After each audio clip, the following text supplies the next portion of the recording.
All right, kids, we're trying something new. Anti-spark connectors. So there's these big ass, they're 8mm connectors.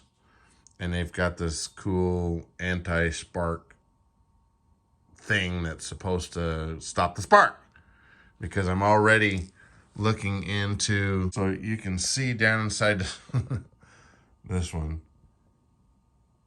You can see already the damage done in connecting these with the spark. You can see the damage, just bang.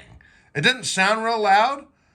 Like a castle is a lot worse, but I've only done this, I don't know, 20, 30 times maybe. And it is toast. So we are going to try out these connectors, and I'm soldering this one up, and they're huge. They're 8mm, and I've only got 10 gauge wire. I should probably have 8 gauge wire, but it is what it is. So I can always take this off if I redo this, which I'm planning on doing. I'm going to redo this whole thing once this thing is really flying good, which it's really close. But yeah, so we're getting there. We're just throwing up some good connectors. They got a lot of space in there. There's not a hole. I mean, this is a big hole, and it's only 10 gauge wire. So you look in there and you can really see there's a big gap. These are 300 amp connectors. And I'm only running 80 to 100. I went overkill. It was only $3 more for these compared to a 5mm connector. So anyway, we'll see how these go. Yeah, I'm building something. And the other thing I got is this cool, this is a V-Speak ECU for Yakudovsky converter for telemetry through JETI. So I spent all this money on a pump indicator, fuel flow, chingy thingus thing on the llama so that I could see how much fuel I was using, how much fuel I was using at one point in time, and my fuel flow. This is going to replace that. So I got the instructions. They were all in Czechoslovakian. So I had to find the manual in English, and then I can get this in there, and then I'll have all kinds of telemetry going in. I had to get an expander to get more spots on there to actually get telemetry, and then I realized I had one. God, so now I got an extra 4-channel expander. Yeah. All right, let's hope this doesn't blow up.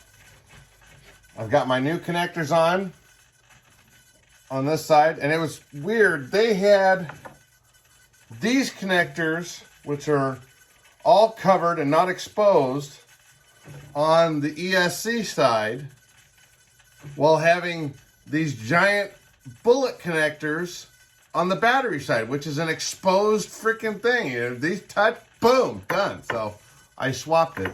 Hopefully it'll be good. So you start with the black, and then you go to the red. Nice, no spark, no nothing. And now I have juice.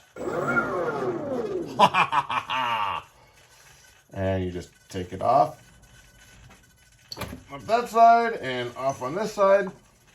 But yeah, I didn't want to have all of my batteries with exposed ends on there with these. And you can't really see them, but that is just exposed. That didn't make no sense to me.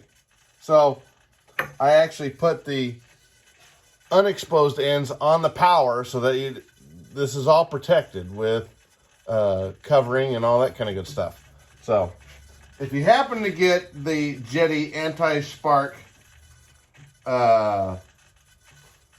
bullet connectors, they make a 3, a 5, a 4, and an 8.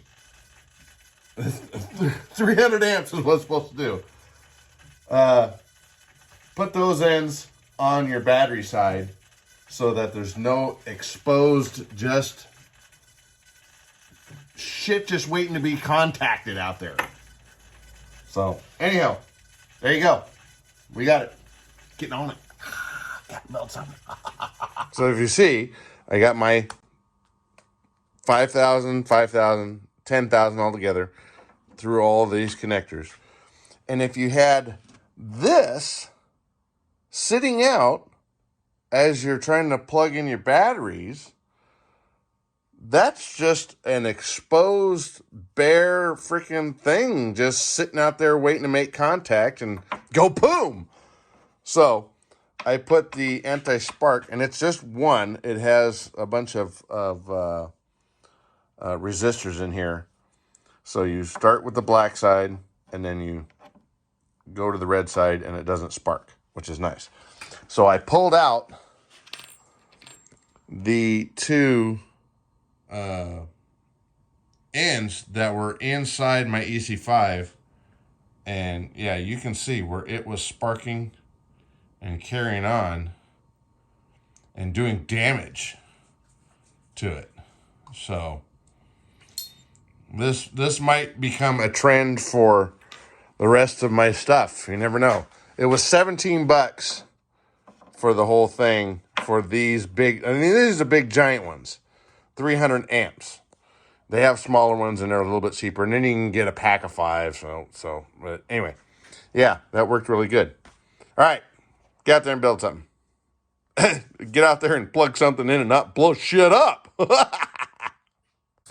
Alrighty, now what we're on to is I got this piece secured to that piece, which is then secured to the whole thing. So what I did is I used some super tiny motherfucking screws.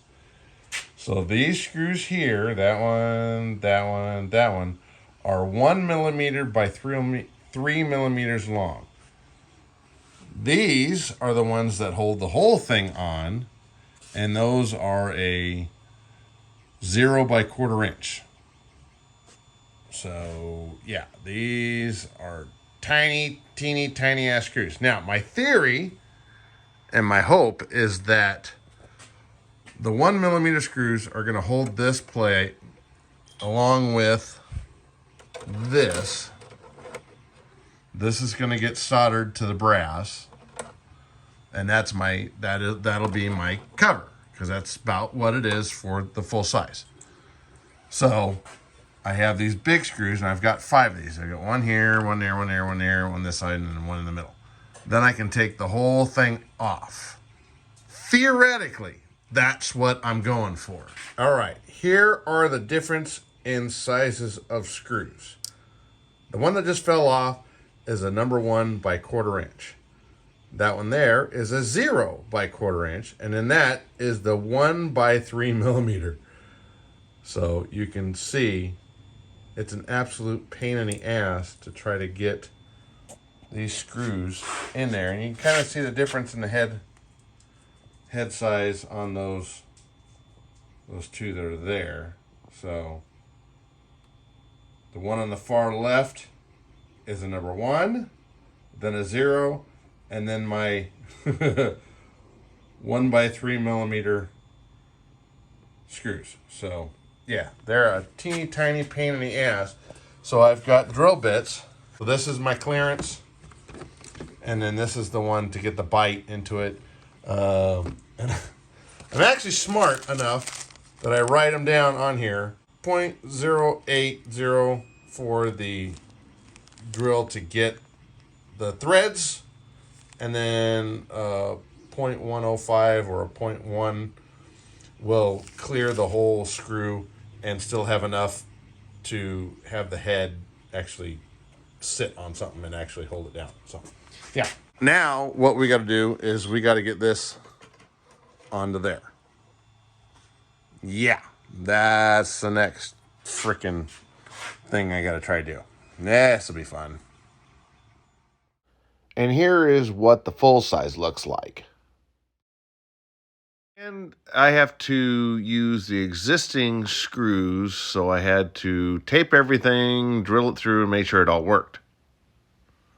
Then I hate taking off my blades, so I made a 4-bladed blade holder thingy so I don't have to take my blades off every single damn time.